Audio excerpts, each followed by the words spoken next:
Anantnag with Suvarna girls ವಿಶೇಷ ಕಾರ್ಯಕ್ರಮಕ್ಕೆ ಸ್ವಾಗತ. ಅನಂತ್ನಾಗ್ ಅವರ ಮುತ್ತಿನಂತಹ ಮಾತುಗಳು ನಾವು ಕೇಳ್ತಾನೆ ಇದ್ದೀವಿ. ಮತ್ತಷ್ಟು ಮಾತುಕತೆಯನ್ನು ಆಡೋಣ. ಇಷ್ಟೊಂದು ಸಾಧನೆಯ ಹಾದಿಯಲ್ಲಿ ಬೆಳೆದು ಬಂದಂಥವರು ನೀವು. ಬಹಳಷ್ಟು ಕಷ್ಟ ಕಾರ್ಪಣ್ಯಗಳನ್ನು ಕೂಡ ನೋಡಿದಿರಿ. ಅಂದಿನ ದಿನಗಳು ನೋಡಿದಿರಿ ಕನ್ನಡ ಚಿತ್ರರಂಗದಲ್ಲಿ, ಇವತ್ತಿನ ದಿನಗಳನ್ನು ಕೂಡ ನೋಡ್ತಾ ಇದ್ದೀರಿ. ಈ ಬದಲಾದ ಟ್ರೆಂಡ್ ಬಗ್ಗೆ ಏನು ಹೇಳ್ತೀರಿ? ಆವಾಗಿನ ಕಾಲದಲ್ಲಿ ಎಂಥ ಹಾಡುಗಳು, ಈ ಬಿಂಕ ಬಿಡು ಬಿಡು, ಹೊಸ ಬಾಳಿಗೆ ನೀ ಜೊತೆಯಾದೆ, ಈಗಿನ ಹಾಡುಗಳಾಗಿರ್ಬೋದು, ಆಗಿನ ಹಾಡುಗಳು ಟ್ರೆಂಡ್ ಬದಲಾಗಿರೋದು ಕನ್ನಡ ಚಿತ್ರರಂಗದ ಬಗ್ಗೆ ಏನು ಅನ್ಸುತ್ತೆ ನಿಮಗೆ? ಈ ಬದಲಾವಣೆ ಜೀವನದೊಂದು ನಿಯಮ, ಅದಕ್ಕೆ ನಾವು ಒಗ್ಕೊಂಡು ಹೋಗಬೇಕು ಅಂತ. ಯಾಕಂದರೆ ಆಯಾ ಪೀಳಿಗೆಗೆ ಆಯಾ ಪೀಳಿಗೆಯ ಇಷ್ಟಾನಿಷ್ಟಗಳಿರ್ತವೆ, ಅದಕ್ಕೆ ತಕ್ಕಂತೆ ನಡೀತದೆ. ಉದಾಹರಣೆಗೆ ಈಗ ನಮ್ಮ ತಂದೆಯವರ ಕಾಲದಲ್ಲಿ ಈ ಆಗಿನ ಅನೇಕ ಸಿಂಗರ್ಸ್ ಇದ್ದರು, ಯಾರು ಹಳೇ ಹಾಡುಗಾರರೆಲ್ಲ, ಅವರಿಗೆ ಅದೇ ಇಷ್ಟವಾಗ್ತಿದ್ದು. ಅಥವಾ ಆಗಿನ ಕಾಲದಲ್ಲಿ ಯಾರು ಶಾಸ್ತ್ರೀಯ ಸಂಗೀತ ಹಾಡ್ತಿದ್ರು ಅವ್ರ ಹೆಸರುಗಳನ್ನು ಹೇಳೋರು. ಅವರು ನಾನು ಅದನ್ನು ಕೇಳಿದಾಗ ನಾವು ಯಾಕೆ ಇಷ್ಟು ನಮ್ಮ ತಂದೆಯವರು ಹೀಗೆ ನೋಡೋದು, ಏನು ಅದರಲ್ಲಿ ಇವ್ರಿಗೆ ಏನಷ್ಟು ಹಿಡಿಸ್ತಪ್ಪ ಅಂತ.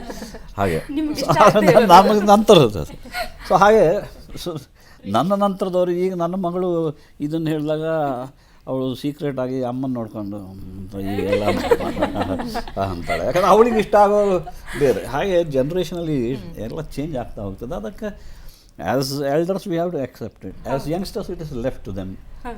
ಅದು ಆದರೂ ಅನೇಕ ಸಲ ಅವರು ನಮ್ಮ ಹಳೆಯ ಅನೇಕ ಹಾಡುಗಳನ್ನು ಕೇಳ್ತಾರೆ. ಅವರು ನನ್ನ ಮಗಳು ಹೇಳ್ತಾಳೆ, ನಿಮ್ಮ ಕಾಲದಲ್ಲಿದ್ದ ಹಾಡುಗಳು ಈಗ ಬಹಳ ಕಮ್ಮಿ ಆಗಿವೆ, ಈಗ ಬೇರೆ ಟ್ರೆಂಡೇ ಬಂದಿದೆ. ಬಟ್ ಈಗ ನಟನೆ ಅಂತ ನೀವು ಮಾಡುವಾಗ ಈಗ ದೊಡ್ಡ ನಟರು ಅನ್ಸ್ಕೊಂಡ್ರಿ, ಮೇಧಾವಿ ಅಂತ ಅನ್ಸ್ಕೊಂಡ್ರಿ, ಅದ್ರ ಜೊತೆಗೆ ಕಾಮನಬಿಲ್ಲು ಸಿನಿಮಾ ಇರ್ಬೋದು, ಡಾಕ್ಟರ್ ರಾಜ್ ಅವ್ರ ಜೊತೆ ಅಭಿನಯ ಮಾಡಿದ್ರಿ, ರವಿಚಂದ್ರನ್ ಜೊತೆ ರಣಧೀರ ಮಾಡಿದ್ರಿ, ನಿಷ್ಕರ್ಷದಲ್ಲಿ ವಿಷ್ಣುವರ್ಧನ್ ಜೊತೆ ಮಾಡಿದ್ರಿ. ಹೇಗಿತ್ತು ಈಗ ಕೋ ಆರ್ಟಿಸ್ಟ್ ಜೊತೆ? ಈಗ ಅವರು ಕೂಡ ದೊಡ್ಡ ನಟರು ಅಂತ ಅನ್ಸ್ಕೊಂಡವರು, ನೀವು ಮೇಧಾವಿ ಅನ್ಸ್ಕೊಂಡ್ರು. ಹೇಗಿತ್ತು ರಿಲೇಷನ್ಶಿಪ್? ಹೆಂಗೆ ಮೇಂಟೈನ್ ಮಾಡ್ತಿದ್ರಿ? Relationship is only between the two persons. ಈಗ ಡಾಕ್ಟರ್ ರಾಜ್ಕುಮಾರ್ ಅವರೇ ಆಗಲಿ, ವಿಷ್ಣು ಅವರೇ ಆಗಲಿ, ಅಥವಾ ಅಂಬರೀಷ್ ಅವರೇ ಆಗಲಿ, ಆಮೇಲೆ ಎಲ್ಲ ನಟರ ಜೊತೆ ನಾನು ಈಗ ರವಿಚಂದ್ರನ್ ಆಗಲಿ, ಉಪೇಂದ್ರ, ಸುದೀಪ್, ಆಮೇಲೆ ಪುನೀತ್, ಗಣೇಶ, ದಿಗಂತ್, ಎಲ್ಲರ ಜೊತೆ. But it's relationships is between two of us in our personal capacity. ಅದು ಚೆನ್ನಾಗೇ ಇರ್ತದೆ. ಆದರೆ ದ ಕ್ಯಾರೆಕ್ಟರ್ಸ್ ವಿ ಡೂ, ಆ ಕ್ಯಾರೆಕ್ಟರ್ಸ್ಗೆ ನನಗೆ ಕೊಟ್ಟ ಕ್ಯಾರೆಕ್ಟರ್ ನಾನು ಇರಬೇಕಾಗ್ತದೆ, ಅವ್ರಿಗೆ ಕೊಟ್ಟ ಕ್ಯಾರೆಕ್ಟರ್ ಅವರು ಇರಬೇಕಾಗ್ತದೆ. ಸೊ ಅದು ಬೇರೆಯೇ, ಇದು ಬೇರೆಯೇ. ಹಾಗೆ ಹಾಗೆ ಎಲ್ಲ ಕಡೆ ಸೌಹಾರ್ದದಿಂದಲೇ ಒಂದು ತರಹ ಒಂದು ಅನೇಕ ಚಿತ್ರಗಳಿಗೂ ಆ ಹೆಸರು ಇಡ್ತಾರೆ. ಅಪರೂಪ ಸಂಗಮ ಅದು ಬಹಳ ರ್ಯಾರಿಟಿ ದ್ಯಾಟ್ ಈ ಥರದ ದೊಡ್ಡ ಕಾಸ್ಟ್ ಹಾಕಿ ಇದು ಒಂದುಗೂಡಿಸಿ ಮಾಡೋದು ಅದೊಂದು ಒಳ್ಳೆಯ ಅನುಭವ. ಓಕೆ ಸರ್, ಇನ್ನೊಂದು ಏನಂದರೆ, ಒಂದು ಸಿನಿಮಾದಲ್ಲಿ ಮಾಡಿರೋ ಒಂದು ಪಾತ್ರದ ಬಗ್ಗೆನೇ ಹೇಳಬೇಕಂದ್ರೆ, ಬಯಲುದಾರಿ ಫಿಲ್ಮಲ್ಲಿ ನೀವು ಹೆಲಿಕಾಪ್ಟರ್ ಹಾರಿಸ್ಕೊಂಡು ಬಂದು ಅದು ಹಾಡಿನ ಮೂಲಕ, ಅದು ನಿಮಗೆ ಎಕ್ಸ್ಪೀರಿಯನ್ಸ್ ಹೆಂಗಿತ್ತು? ಯಾಕೆಂದರೆ ದಟ್ ದ ಫಸ್ಟ್ ಟೈಮ್ ಅಲ್ವಾ ಹೆಲಿಕಾಪ್ಟರ್ ಅನ್ನೋದು. ನಿಮ್ಗೇನಾದರೂ ಮುಂಚೆನೇ ಆದರೂ ಟ್ರೈನಿಂಗ್ ಇತ್ತಾ, ಅಥವಾ ಆ ಫಿಲಮ್ ಮೂಲಕ ನಿಮಗೆ ಹೆಲಿಕಾಪ್ಟರ್ ಹಾರಿಸೋ ಅವಕಾಶ ಸಿಗ್ತಾ? ಇಲ್ಲ, ಅದೇ ನಾನು ಹೇಳಿದ್ನಲ್ಲ, ಈಗ ಆಗ ನಾನು ಹೇಳಿದ ಡ್ಯಾನ್ಸಿಗೆ ಕಲಿಯೋಕೆಲ್ಲಾದರೂ ಇದೆಯಾ ಅಂತ ಎಲ್ಲರೂ ಇರ್ತಿಲ್ಲ, ಬರೀ ಹೆಣ್ಣುಮಕ್ಕಳೇ ಹೋಗೋದು. ಸೊ ನನಗೆ ಅನೇಕ ಸಲ ಯೋಚನೆ ಬರ್ತಿತ್ತು, ಡ್ಯಾನ್ಸಿಗೆ ಕಲಿಯೋಕೆ ಇವ್ರಿಗೆ ಹೇಳಿದ್ರೆ ಹೆಂಗೆ ಅಂತ. ಬಟ್ ಬೇಡ, ಇದೆಲ್ಲ ಹುಡುಗಿಯರು ಹೋಗ್ತಾರೆ, ಅವ್ನು ಏನು ತಿಳ್ಕೊತಾರೋ ಅಂತ. ಆಮೇಲೆ ಆಗಿನ ಹೆಚ್ಚಾಗಿ ಡ್ಯಾನ್ಸರ್, ಆ ಕಾಲಿನ ಡ್ಯಾನ್ಸರ್ಸ್ಗಳು ಭರತನಾಟ್ಯಂ, ಕಥಕ್ಕೆಲ್ಲ ಮಾಡೋರು ಸ್ವಲ್ಪ ವೈಯಕ್ತಿಕ ಜೀವನದಲ್ಲಿ ಹೆಣ್ಣಿನಂತೆ ನಡೆಯೋದು, ಹೇಗಿದ್ದು ಈ ಥರ ಅದು ನೋಡಿ ಒಂಥರ ಭಯ ಆಗ್ತಿತ್ತು. ಇವು ಡ್ಯಾನ್ಸ್ ಮಾಡೋಕೋದ್ರೆ ಹಿಂಗಾಗ್ಬಿಡ್ತೀನೋ ನಾನು. ಹಾಗೆ ಕಾರ್ ಡ್ರೈವ್ ಮಾಡೋಕ್ಕೆ ಬರ್ತಿರಲಿಲ್ಲ. ನಾನು ಶ್ಯಾಮ್ ಬೆನಗಲ್ ಅವ್ರ ಜೊತೆ ಎಲ್ಲ ನೀನು ಡ್ರೈವ್ ಮಾಡ್ತೀಯಲ್ಲ ಅಂತ ಕೇಳಿದೆ.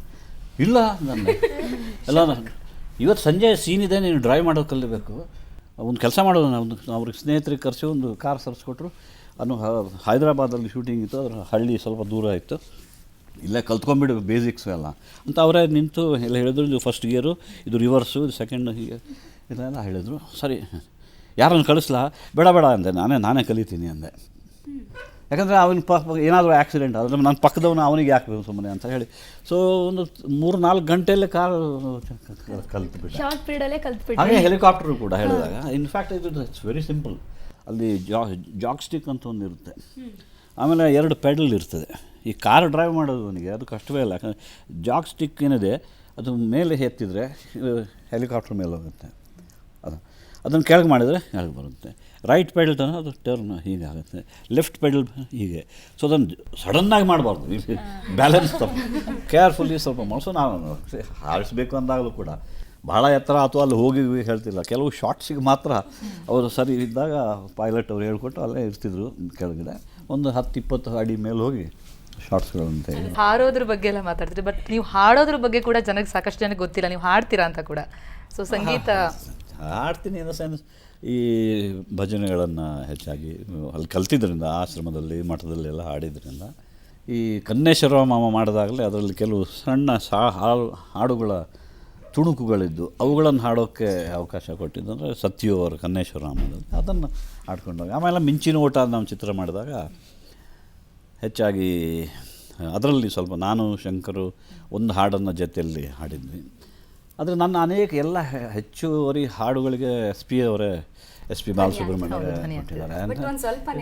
ಅವರು ತುಂಬ ಸೊ ಅವ್ರಿಗಿಂತ ಹಾಡೋಕ್ಕಾಗೋದಲ್ಲ, ಅದಕ್ಕೆ ಒಂದು ಚಿಕ್ಕ ಹಾಡು ಯಾವುದಾದ್ರು ಸರ್ ನಿಮ್ಮ ನೆಚ್ಚಿಂದು, ಮಿಂಚಿನ ಊಟದ್ದೇ ಆದ್ರೂ ಯಾವುದು ನನಗೆ ಆ ಥರ ಒಂಥರ ಮಿಸ್ಚೀವಸ್ ಹಾಡು ಒಂದು ಅದ ಕನ್ನೇಶ್ವರಾಮದಲ್ಲಿ ಈ ಸತ್ಯವರ ಡೈರೆಕ್ಷನ್ ಮಾಡಿದ್ದು. ಅದರಲ್ಲೊಂದು ಸಾಲ ಹೀಗೆ ಬಂತು, ಸ್ವಲ್ಪ ಮಿಸ್ಚೀವಸ್ ಇದೆ ಅದು. ಅದನ್ನು ನೀನೇ ಹಾಡು, ಬ್ಯಾಕ್ಗ್ರೌಂಡ್ ಬೇಡ ಅಂತಂದರು. ಸೊ ಅದನ್ನು ಹಾಡಿದ್ದೆ. ಆರೆಂಬ ಅಡವಿಲಿ ನೀನೊಬ್ಳೇ ಇರುವಾಗ ಯಾರಯ್ಯ ಸೆರೆಗ ಸೆಳೆದವರು,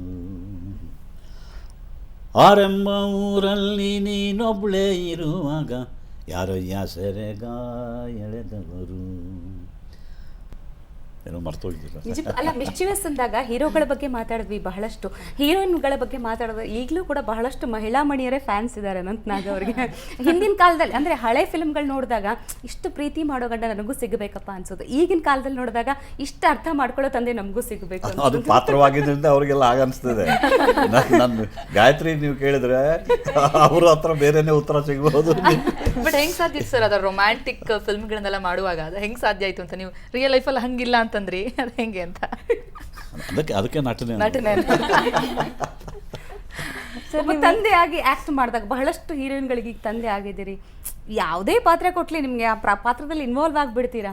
ನೀವೇ ಆಗಿರ್ಬೇಕು ಆ ಕ್ಯಾರೆಕ್ಟರ್, ಬೇರೆ ಯಾರನ್ನೂ ಊಹಿಸ್ಕೊಳ್ಳೋಕೆ ಸಾಧ್ಯ ಇಲ್ಲ. ಆ ಥರ ಬೆಸ್ಟ್ ಎಕ್ಸಾಂಪಲ್ ಅಂದರೆ ಮುಂಗಾರು ಮಳೆ ಚಿತ್ರದಲ್ಲಿ ತಂದೆ ಪಾತ್ರ ಮಗಳೇ ಅಂತ ಕರೆಯುವಾಗ ಎಂಥವ್ರಿಗಾದ್ರೂ ಓಡ್ ಬರಬೇಕು ಅನ್ಸುತ್ತೆ. ಆ ಟ್ರೆಂಡ್ ಇದೆಯಲ್ಲ, ಅದನ್ನ ನೀವು ಕ್ರಿಯೇಟ್ ಮಾಡಿದ್ದು. ಅಂದರೆ ಮಗಳೇ ಅಂತ ಕರೆಯೋದು, ಹೆಸರೇನೇ ಇಟ್ಟಿರ್ಬೋದು, ಆದರೆ ನೀವು ಆ ಚಿತ್ರದಲ್ಲಿ ಹಾಗೆ ಕರಿತಾ ಇದ್ರಿ ಪೂಜಾ ಗಾಂಧಿಗೆ. ಅದನ್ನು ನಾನು ಇನ್ ದ ಸೆನ್ಸ್ ನಿಜ ಜೀವನದಲ್ಲಿ ಅದನ್ನು ಕಂಡಿದ್ದು. ಹೀಗೆ ಹೆಚ್ಚಾಗಿ ನಮ್ಮ ತಂದೆಯವರು ಉತ್ತರ ಕನ್ನಡ ಜಿಲ್ಲೆಯವರು, ಅಲ್ಲಿ ಹೆಚ್ಚಾಗಿ ಜನ ಹಾಗೆ ಕರೀತಾರೆ, ಮಗಳಿಗೆ ಪ್ರೀತಿಯಿಂದ ಮಗಳೇ ಅಂತ ಹೆಚ್ಚಾಗಿ ಕರೀತಾರೆ. ಆ ಟ್ರೆಂಡ್ ಎಲ್ಲ ಕಡೆ ಇಲ್ಲ, ಬಟ್ ಈಗ ಎಲ್ಲ ಕಡೆ ಬಂದರೆ ಚಂದವೇ. ಹಾಗೆ ಕರಿತೀರಾ? ಮಗಳ ಹೆಸರು ಅದಿತಿ, ಆದರೆ ಅವಳಿಗೆ ಆ ಹೆಸರಿಂದ ಕರೆಯೋದೇ, ಅವಳಿಗೆ ಬಹುಶಃ ನಾನೊಂದು 25-30 ಹೆಸರು ಇಟ್ಟಿರ್ಬೋದು. ಕರೆದಾಗ ಒಂದೊಂದು ಬೇರೆ ಬೇರೆ ಹೆಸರು. ಓಕೆ, ಚಿತ್ರದ ಟ್ರೆಂಡ್ ಬಗ್ಗೆ ಹೇಳ್ತಾ ಇದ್ರೆ, ಆಗಿನ ಟ್ರೆಂಡ್ ಬೇರೆ, ಈಗ ಅಪ್ಡೇಟ್ ಆಗಿದೆ, ಈಗಿನ ಟ್ರೆಂಡ್ ಬೇರೆ ಅಂತ. ಆಗಿನ ಡ್ರೆಸ್ ಟ್ರೆಂಡ್ ಬಗ್ಗೆ ಏನು ಹೇಳ್ತೀರಿ? ಫುಲ್ ಬೆಲ್ ಬಟನ್ ಪ್ಯಾಂಟ್, ಆ ಹೇರ್ ಸ್ಟೈಲು, ಏನೊಂದು ಬಯಲುದಾರಿನ ಮೀಸೆ ಇಲ್ಲದೆ ಕೂಡ ಮಾಡಿದ್ದೀರಿ. ಸೊ ಹೇಗೆ ಅನಿಸ್ತು? ಹೌದು, ಕೆಲವು ಪಾತ್ರಗಳಿಗೆ ಹಾಗೆ ಮೀಸೆ ಇಲ್ಲದೆ ಚೆನ್ನಾಗಿರುತ್ತೆ. ಇನ್ ದ ಸೆನ್ಸ್ ಈಗ ಅದೇ ಥರ ಬಯಲುದಾರಿ ಮಾಡಿದ ಹಾಗೆಯೇ ಮೀಸೆ ಇಲ್ಲದೆ ನಾನಿನ್ನ ಬಿಡಲಾರೆ. ಅಂದರೆ ಎರಡಕ್ಕೂ ಈ ಮಾನವಿ ಮತ್ತು ರಾಕ್ಷಸಿ ಎರಡಕ್ಕೂ ಅದು ಸೂಟ್ ಆಗುವ ಹಾಗೆ. ಅಂದರೆ ನನ್ನ ನಿರ್ದೇಶಕರು ಹೇಳಿದರು, ಮೀಸೆ ಇಲ್ಲದೆ ಹೋದರೆ ಆ ಕ್ರೌರ್ಯ ತರೋದಕ್ಕೆ ಹೆಚ್ಚು ಸುಲಭ ಆಗ್ತದೆ, ಮೀಸೆ ಇದ್ದರೆ ಆ ಕ್ರೌರ್ಯ ಕಡಿಮೆ ಕಾಣಿಸ್ತದೆ ಅಂತ ಸರ್. ಮೀಸೆ ತೆಗೆದಾಗ ಮನೆ ರೆಸ್ಪಾನ್ಸ್ ಹೆಂಗಿತ್ತು ಸರ್? ಇಷ್ಟಪಟ್ರ ಇಲ್ವಾ? ಮೀಸೆ ಬೋಳಿಸಿದ್ರ ಅಂತ ಹೇಳ್ತಾರೆ. ಬೈದ್ರಾ? ಅವ್ರಿಗೆ ಇಷ್ಟವೇ ಇಲ್ಲ. ನನ್ನ ಮಗಳಂತೂ ನಾನು ನೋಡೋದಿಲ್ಲ, ತೆಗಿ ಮೀಸೆ ಬೆಳೆಸಿ ಫಸ್ಟು. ಸರ್, ನೀವು ಈಗಾಗಲೇ ಹೇಳಿದ್ರಿ ನಿಮ್ಮ ಮಗಳು ಸಾಂಗ್ ಕಡೆ ಜಾಸ್ತಿ ಹೇಳಿದ್ರು, ಹಿಂಗೆ ಮಾಡಿದ್ರು ಅಂತ. ಸೊ ನಿಮ್ಮ ಕುಟುಂಬದ ಕುಡಿ ಏನಾದರೂ ಚಿತ್ರರಂಗಕ್ಕೆ ಇನ್ನು ಮುಂದೆ ಬರೋ ಸಾಧ್ಯತೆ ಇದೆಯಾ?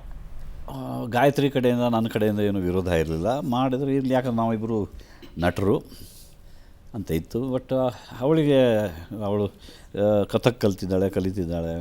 ಶಾಲಾ ಕಾಲೇಜಲ್ಲೆಲ್ಲ ಸ್ಪರ್ಧೆಯಲ್ಲಿ ಭಾಗವಹಿಸಿದ್ದಾಳೆ. ಬಟ್ ಹಾಗಾಗಿ ಅಷ್ಟು ಸಿನಿಮಾ ರಂಗಕ್ಕೆ ಹೋಗೋ ಇಷ್ಟ ಇರಲಿಲ್ಲ. ಸಾಕಷ್ಟು ಸಿನಿಮಾಗಳನ್ನ ನೆನಪು ಮಾಡ್ಕೋತಾ ಇದ್ದೀವಿ ನಿಮ್ಮ ಸಿನಿಮಾಗಳನ್ನ. ನಿಮಗೆ ಅಚ್ಚುಮೆಚ್ಚು ಅನಿಸಿದ್ದು ಯಾವುದಾದ್ರೂ ಮರೆಯೋಕ್ಕಾಗೋದೇ ಇಲ್ಲ ಈ ಸೀನ್ ಮಾಡಬೇಕಾದ್ರೆ, ಈ ಸಿನಿಮಾ ಪರ್ಫೆಕ್ಟ್ ಅಂತ ಅನಿಸಿದ್ದು? ಅಂಥದ್ದು ಹೆಚ್ಚು ಆ ಥರದ ಪಾತ್ರಗಳು, ಆಮೇಲೆ ವಿಶೇಷವಾಗಿ ಕಷ್ಟದ ಪಾತ್ರಗಳು ಸಿಕ್ಕಷ್ಟು ನಟನಿಗೆ ಚಾಲೆಂಜ್ ಅಂತ ನಮ್ಗೆ ಅನಿಸ್ತದೆ. ಆದರೆ ಶೃಂಗಾರ ಪರರ ಮೆಚ್ಚು ಅಂತ ಹೇಳ್ತಾರೆ. ಅದು ನಮಗೆ ಇಷ್ಟವಾಗಿದ್ದು ಜನಕ್ಕೆ ಇಷ್ಟವಾಗ್ತದೆ ಅಂತ ಹೇಳೋಕ್ಕಾಗೋದಿಲ್ಲ. ಹೆಚ್ಚುವರಿ 90% ಆಫ್ ದ ಟೈಮ್ ನನಗೆ ಇಷ್ಟವಾಗದ ಪಾತ್ರಗಳು ವೈಯಕ್ತಿಕವಾಗಿ ಅದು ನಿರ್ದೇಶಕರು ನಿರ್ಮಾಪಕರ ಒತ್ತಡದಿಂದ ನಾನು ಮಾಡಿ ಜೊತೆ ಪ್ರೇಕ್ಷಕರಿಗೆ ಇಷ್ಟವಾಗಿದೆ. ಅದು ಕಲಾತ್ಮಕ ಚಿತ್ರಗಳಲ್ಲಿ ಹೆಚ್ಚಾಗಿ ಆದರೆ ಮಾಡಿದ್ದು. ಶ್ಯಾಮ್ ಬೆನಗಲ್ ಸತ್ಯುವರ್ ಫಿಲ್ಮು, ಆಮೇಲೆ ಲಂಕೇಶ್ ಅವ್ರದ್ದು ಗೆಹರಾಯಿ ಅಂತ ಒಂದು ಹಿಂದಿ ಫಿಲ್ಮ್, ಭಾಳ ಕಷ್ಟದ ಪಾತ್ರಗಳು ಎಲ್ಲ ಮಾಡಿದ್ದೀನಿ. ಇದು ಹಾಗೆ ಕಮರ್ಷಿಯಲ್ ಇದರಲ್ಲಿ ಬೆಂಕಿಯ ಬಲೆ ಚಿತ್ರದ ಪಾತ್ರ ತುಂಬ ಇಷ್ಟ. ಪಾತ್ರದ ಬಗ್ಗೆ ಇಷ್ಟ ಯಾವ್ದು ಕಷ್ಟ ಆಯಿತು ಅಂತ ಹೇಳಿದ್ರೆ ಈಗ ನಿಮಗೆ ಇಷ್ಟವಾದಂಥ ಇನ್ನೊಂದು? Thank you.